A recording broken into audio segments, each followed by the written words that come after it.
नमस्कार। आज के इस ई कंटेंट में आप सभी का स्वागत है। आज हम लोग अध्ययन करेंगे मूल्यों का सोपान व संस्करण। मूल्यों में एक संस्करण देखने को मिलता है। सभी मूल्य समान स्तर के नहीं होते हैं। इस संस्करण का संबंध मूल्यों के आयामों से है। राधा कमल मुखर्जी ने मूल्यों के 3 आयाम बताए हैं। पहला है जैविक मूल्य, जिसको अंग्रेजी में बायोलॉजिकल वैल्यूज कहा जाता है। दूसरा है सामाजिक मूल्य, इसको अंग्रेजी में सोशल वैल्यूज कहा जाता है। और तीसरा है आध्यात्मिक मूल्य। तो हम आज इन सभी का विस्तार से अध्ययन करेंगे। सबसे पहला आता है जैविक मूल्य। जैविक मूल्य स्वास्थ्य, कुशलता व सुरक्षा आदि से संबंधित होते हैं। मानव जीवन जैविक आधार पर ही निर्भर है। जब शरीर स्वस्थ व उपयुक्त होगा तभी वह जीवन निर्वाह करने में सक्षम होगा, और इसीलिए मूल्यों के संस्करण में सर्वप्रथम जैविक मूल्यों का स्थान है। जैविक मूल्य कहलाते हैं। दूसरा है सामाजिक मूल्य। जैविक जीवन समाज की सहायता के बिना संभव नहीं हो सकता है, और इस कारण जैविक मूल्यों के पश्चात सामाजिक मूल्यों का स्थान है।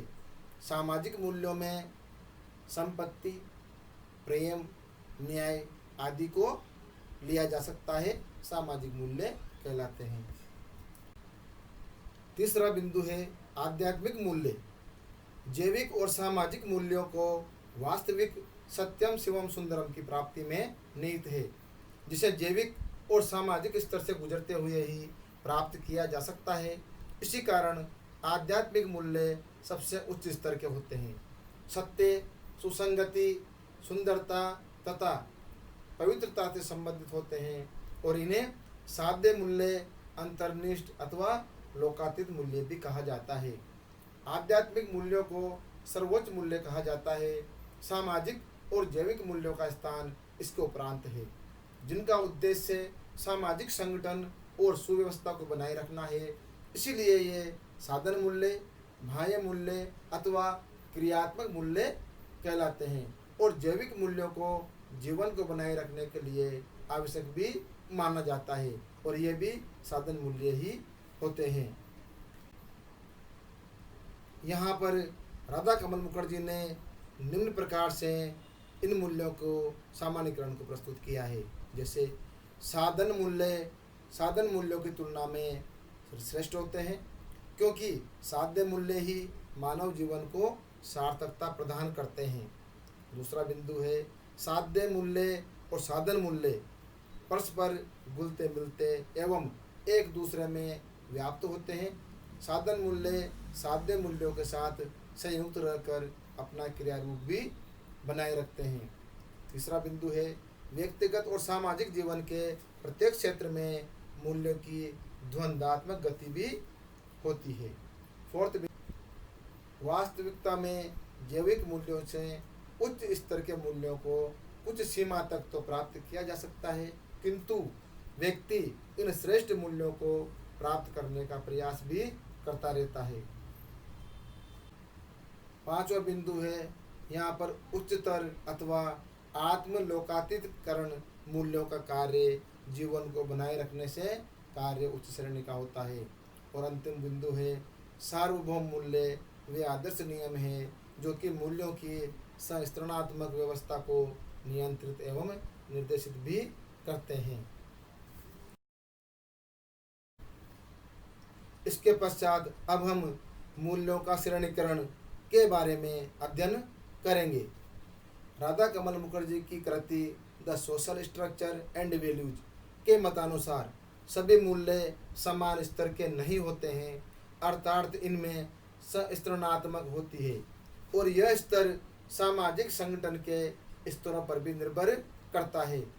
उन्होंने सामाजिक संगठन के 4 स्तर बताए हैं, और इन स्तरों के आधार पर ही नैतिकता का विकास भी होता है। और मूल्यों का श्रेणीकरण इस प्रकार से है।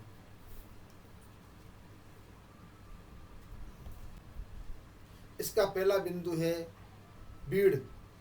जिसको अंग्रेजी में क्राउड कहा जाता है। यह सर्वाधिक अस्थायी समूह है।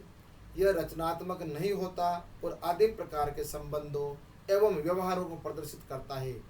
यह आदिम प्रवृत्तियों व संवेगों से परिपूर्ण होता है। नैतिकता का अभाव होता है, इसलिए यह विनाशकारी भी होता है। और राधा कमल मुखर्जी का मानना है कि भीड़ का रचना तंत्र कुछ इस प्रकार का होता है कि इसके द्वारा व्यक्ति सीधी कार्यवाही द्वारा बुराइयों का समाधान तत्काल चाहता है और आधुनिक समय में राजनीतिक सत्ता प्राप्त करने अथवा आर्थिक लाभ के लिए भीड़ का प्रयोग क्रांति की स्थिति को उत्पन्न करने के लिए किया जाता है। अतः इसके कोई आदर्श नियम नहीं होते और न ही इसके कोई मूल्य अथवा मानदंड भी होते हैं। भीड़ कहलाती है। इसका दूसरा बिंदु है स्वार्थ समूह, अर्थात अंग्रेजी में इसको हम लोग इंटरेस्ट ग्रुप कहते हैं। सामाजिक संगठन का दूसरा प्रारूप स्वार्थ समूह है। इसका गठन कुछ स्वार्थों की पूर्ति के लिए ही किया जाता है। अतः स्वार्थ समूहों का संबंध प्राय ऐसे आंशिक भाज्य तथा साधन मूल्यों से होता है जिसके भागीदार समुदाय के सभी व्यक्ति नहीं हो सकते हैं। श्रमिक संघ, व्यापार संघ, राजनीतिक दल एवं क्लब आदि इसके उदाहरण है और जिनका गठन पारस्परिक सहयोग, एकता, निष्पक्षता एवं सहयोग आदि मूल्यों के आधार पर हो सकता है, किंतु वे मूल्य संघ के सदस्यों और उनके निजी उद्देश्यों को पूर्ति तक ही सीमित होते हैं। अतः कुछ लोग ही इसके भागीदार होते हैं।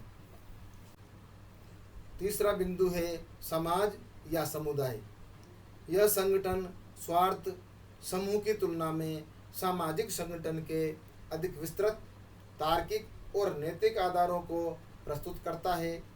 समाज में व्यक्ति इन सदस्यों की इच्छाओं, संवेगों और स्वार्थों को ध्यान में रखकर सहयोगी व्यवहार करता है।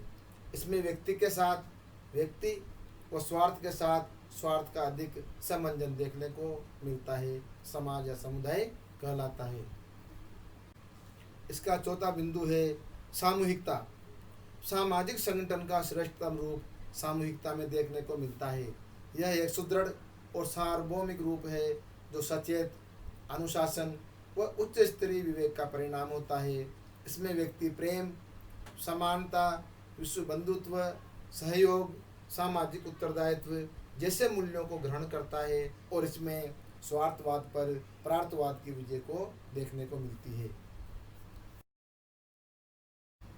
इसके बाद अब हम मूल्य के नियम, लॉज ऑफ वैल्यूज का यहाँ पर अध्ययन करेंगे। राधा कमल मुखर्जी ने अपनी कृति the social structure of values में मूल्यों के कुछ नियमों का उल्लेख किया है जो निम्न प्रकार से हैं। हम यहाँ पर सभी का बारी बारी से अध्ययन करेंगे। इसका पहला बिंदु है समाज के नियंत्रण अथवा अनुमोदन के कारण समस्त मानवीय अभिप्रेरणाएं मूल्यों में रूपांतरित हो जाती है और समाज इन प्रेरणाओं को टालता है और उनकी अभिव्यक्ति के साधनों को निश्चित करता है।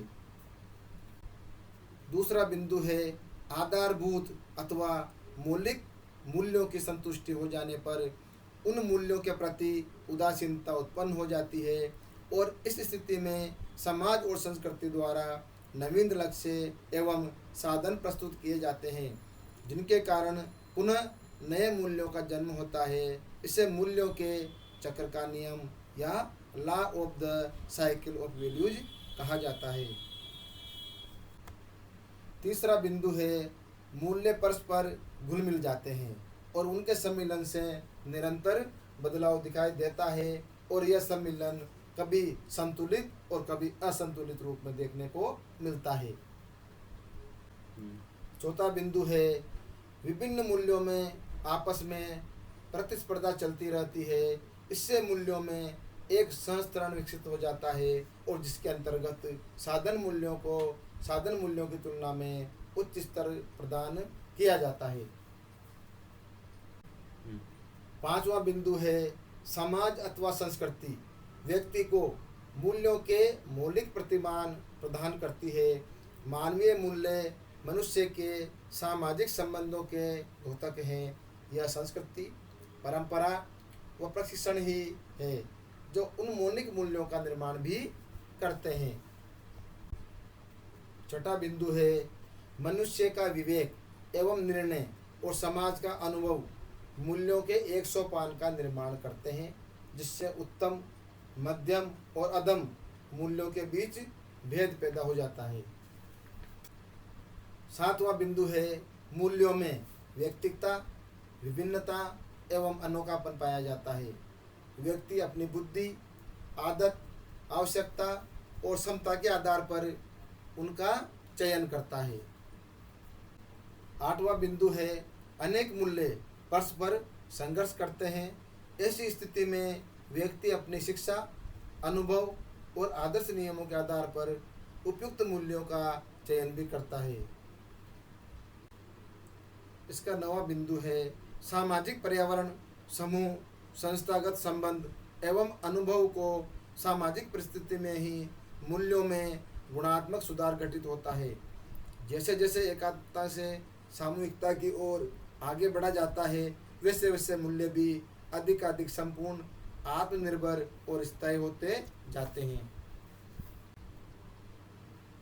10वां बिंदु है प्रत्येक समूह और संस्था व्यक्ति के अपने स्वार्थ के कारण एक प्रकार की द्वैतिकता को प्राप्त कर लेते हैं, जिसके माध्यम से व्यक्ति एक उद्देश्य को प्राप्त कर एक आदर्श तक पहुंच जाता है। 11वां बिंदु है कला, संगीत, साहित्य एवं धर्म से संबंधित अंतर्दृष्टि और सहानुभूति के गुण महान व्यक्तियों में बहुतायत से होते हैं, जिसके कारण उनके मौलिक मूल्यों को जाना जा सकता है और उन्हें अन्य व्यक्तियों तथा प्रभावशाली ढंग से संप्रेषित भी किया जा सकता है।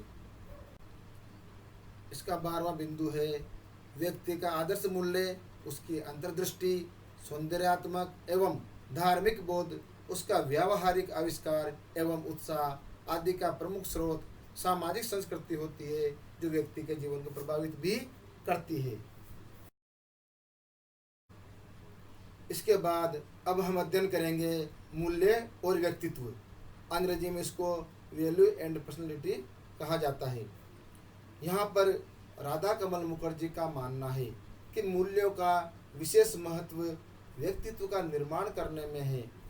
व्यक्ति का व्यक्तित्व जितना अधिक आदर्श मूल्यों को अपनाता है, उतना ही अधिक व्यक्ति समाज से अपना समंजन कर पाता है और प्रत्येक समाज के लिए भी यह आवश्यक है कि वह व्यक्तित्व के सर्वोच्च मूल्यों का निर्माण करे, क्योंकि यदि किसी समाज के मूल्य व्यवस्थित, नियमित एवं श्रेष्ठ नहीं होंगे तो वह समाज जीवित नहीं रह पाएगा और उसके अभाव में उसकी सभ्यता का भी शीघ्र अंत हो जाएगा, क्योंकि सभ्यताओं का उत्थान पतन उनके द्वारा व्यक्ति के विकास पर दिए जाने वाले बल पर ही संभव होता है।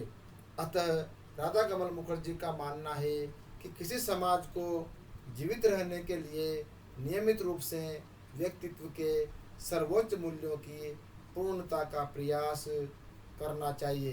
तो आज हमने राधा कमल मुखर्जी के मूल्यों के बारे में विस्तार से अध्ययन किया। नमस्कार।